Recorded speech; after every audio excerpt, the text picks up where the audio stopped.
अस्सलाम वालेकुम friends, welcome to channel HFV। जब भी हम कुछ खाते हैं तो हमारा जिस्म खाने में मौजूद कार्बोहाइड्रेट्स और शुगर को एक सादा शुगर में तब्दील कर देता है, जिसे ग्लूकोज कहते हैं। ग्लूकोज खून में दाखिल होता है और खून में शुगर की सतह को बढ़ाता है। एक शख्स जिसे ज़ाबितस नहीं है वो मौसर तरीके से इंसुलिन तैयार करेगा और इस्तेमाल करेगा। इंसुलिन एक हार्मोन है जो ग्लूकोज को तवानाई के लिए इस्तेमाल करने के लिए सेल्स में दाखिल होने देता है। इसका मतलब है कि ग्लूकोज खून को छोड़ देता है। ताहम ज़ाबितस वाले लोग मौसर तरीके से इंसुलिन पैदा या इस्तेमाल करने से कासर होते हैं। इसका मतलब है कि ग्लूकोज सेल में दाखिल नहीं हो सकता और खून में रहता है, जिससे खून में शक्कर की सतह बढ़ जाती है। इस वजह से ये ज़रूरी है कि ज़ाबितस वाले लोग अपने कार्बोहाइड्रेट्स की मकदार की निगरानी करें। सब्जियां ग़िज़ाइयत और फ़ाइबर से भरी होती हैं और आपको मोटापे और ज़ाबितस से लड़ने में मदद कर सकती हैं। लेकिन अगर आपको ज़ाबितस है तो कुछ सब्जियां खाने से आपका शुगर लेवल बढ़ सकता है। इस वीडियो में हम कुछ ऐसी सब्जियों पर गहरी नज़र डालेंगे जो ज़ाबितस के मरीज़ों के लिए ठीक नहीं है। सब्जियों में मौजूद कार्बोहाइड्रेट्स की मकदार की निगरानी करना शुगर पेशेंट के लिए बहुत ज़रूरी है। ग्लाइसेमिक इंडेक्स ये समझने के लिए एक मुफीद टूल है कि मुख्तलिफ़ ग़िज़ाएँ किस तरह ब्लड शुगर लेवल को मुतासर करती हैं। जिन फूड का ग्लाइसेमिक इंडेक्स ज़्यादा होता है वो खून में शुगर की सतह को तेज़ी से बढ़ाती हैं, लेकिन जिन फूड का ग्लाइसेमिक इंडेक्स कम होता है वो खून में शुगर की सतह को आहिस्ता से बढ़ाती हैं। और तकरीबन तमाम सब्जियां लो ग्लाइसेमिक इंडेक्स में फ़ाल करती हैं। लेकिन कुछ सब्जियों में कार्बोहाइड्रेट्स, शुगर और नशास्ता की मकदार बहुत ज़्यादा होती है, जो कि ज़ाबितस के मरीज़ों के लिए ठीक नहीं है। ये कौन सी ऐसी 5 वेजिटेबल हैं जो ज़ाबितस के मरीज़ों के लिए ठीक नहीं है? इन 5 वेजिटेबल को जानने से पहले चैनल को सब्सक्राइब कर दें और वीडियो को लाइक कर दें, ताकि हम ऐसे ही एक दूसरे से सेहत के हवाले से मिलते रहें। Number 1, white potato. सफ़ेद आलू में शुगर की मकदार सबसे ज़्यादा होती है।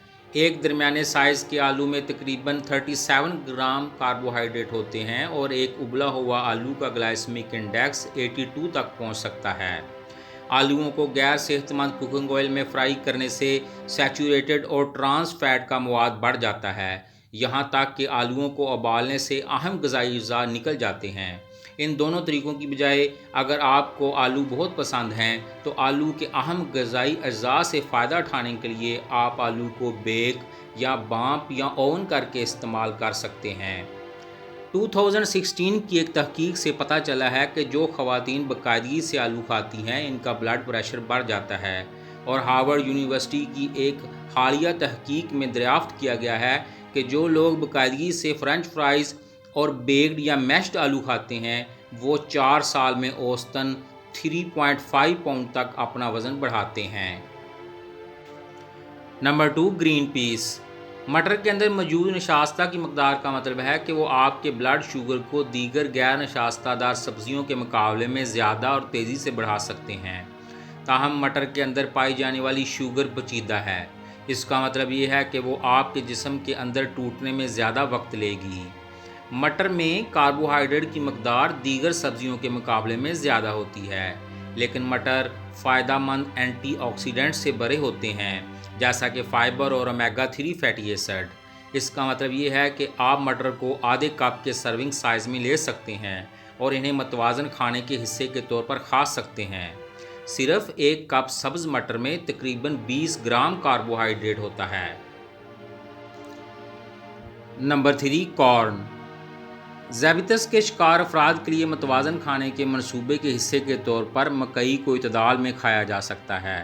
ताहम इसके कार्बोहाइड्रेट मवाद की वजह से खून में शुगर की सतह पर इसके असरात पर गौर करना ज़रूरी है। मकई एक नशास्तादार सब्ज़ी है और इसमें कार्बोहाइड्रेट होते हैं जो खून में शुगर की सतह को बढ़ा सकते हैं। खाने की मनसूबाबंदी करते वक्त और ब्लड शुगर की सतह को मुनज़्ज़म करते वक्त मकई की सर्विंग में कार्बोहाइड्रेट्स की कुल मकदार को मद्देनज़र रखा जाना चाहिए। मकई के एक सिट्टे में आमतौर पर तकरीबन 17 ग्राम कार्बोहाइड्रेट होता है, लेकिन सिर्फ 2.5 ग्राम फाइबर होता है।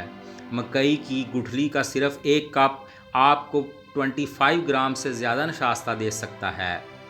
मकई का ग्लाइसेमिक इंडेक्स 52 है, जो बहुत ज़्यादा नहीं है, लेकिन इसका ग्लाइसेमिक लोड 15 है, जो कि दीगर बहुत सी सब्जियों से ज़्यादा है। लिहाजा अगर आप बहुत ज़्यादा खाते हैं और आपसे अपने जिस्म के इंसुलिन के रद्द अमल को कम करने के लिए मियारी प्रोटीन या फाइबर के साथ जोड़ नहीं करते हैं, तो मकई ब्लड शुगर में इजाफे का बायस बन सकती है। Number 4, pumpkin. कद्दू का ग्लाइसेमिक इंडेक्स 75 है और ग्लाइसेमिक लोड 3 है। इसका मतलब ये है कि जब तक कद्दू को आप छोटे सर्विंग साइज़ में खाते रहेंगे तो आपकी शुगर पर कोई ख़ास असर नहीं पड़ेगा। ताहम कद्दू की एक बड़ी मकदार खाने से आपके ब्लड शुगर में ज़बरदस्त इजाफा हो सकता है। कद्दू बहुत मीठे होते हैं और ब्लड शुगर में तेज़ी से इजाफा करते हैं। ये गैर सेहत बख्श कार्बोहाइड्रेट से भरे होते हैं जो खून में तेज़ी से खारिज होते हैं और ब्लड शुगर को बढ़ाते हैं। कद्दू के एक कप में 12 ग्राम कार्बोहाइड्रेट होता है। अगर आप ज़ैबितस से लड़ रहे हैं तो इस सब्ज़ी से परहेज़ करना दानिशमंदी है। Number 5, sugar beet. चुकंदर जो आमतौर पर चीनी निकालने के लिए इस्तेमाल होते हैं, आमतौर पर ज़ैबितस के शिकार अफराद के लिए मखसूस खुराक के तौर पर तजवीज़ नहीं किए जाते।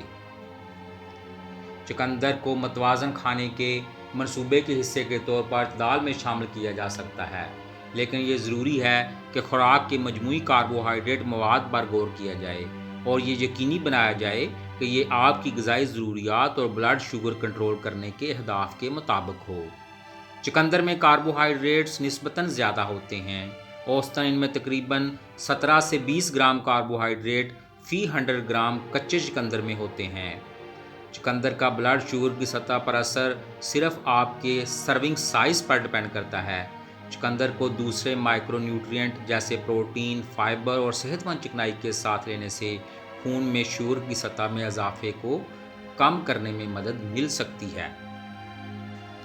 कंक्लूजन: इन सब्जियों को मुकम्मल तौर पर अपनी ग़िज़ा से ख़त्म करने की ज़रूरत नहीं है, लेकिन ये याद रखना ज़रूरी है कि मॉडरेशन इज़ की। इन्हें कम इस्तेमाल करें और इन्हें दीगर कम ग्लाइसेमिक इंडेक्स वाली सब्जियों के साथ मिलाकर खाएं। तजवीज़ करदा सर्विंग साइज़ पर कायम रहें और कार्बोहाइड्रेट्स की कुल मकदार पर गौर करें। नंबर 2, इन सब्जियों को प्रोटीन, फाइबर और सेहतमंद चिकनाई के साथ जोड़कर इस्तेमाल करने से शुगर की सतह को कंट्रोल करने में मदद मिल सकती है। नंबर 3, सब्जियों के ग्लाइसेमिक इंडेक्स पर तवज्जो दें। आमतौर पर सब्जियों को फ्राई करने या उबालने से ग्लाइसेमिक इंडेक्स में इजाफा होता है। कोशिश करें सब्जियों को सलाद के तौर पर ज़्यादा इस्तेमाल करें। नंबर 4, अपने ब्लड शुगर की निगरानी करें और इसके मुताबिक अपनी खुराक को एडजस्ट करने की कोशिश करें। नंबर 5, अपनी ग़िज़ा में तब्दीली करते वक्त रजिस्टर्ड ग़िज़ाई माहिरीन या सेहत की देखभाल करने वाले पेशावर से मशवरा करना भी बहुत ज़रूरी है। आज की वीडियो देखने के लिए आपका बहुत शुक्रिया। ज़ैबितस और ग़िज़ाइयत के बारे में मज़ीद मालूमाती वीडियोज़ के लिए बराए करम चैनल को सब्सक्राइब कर दें और वीडियो को लाइक कर दें। So stay healthy and keep in touch with us up to next video. Thanks.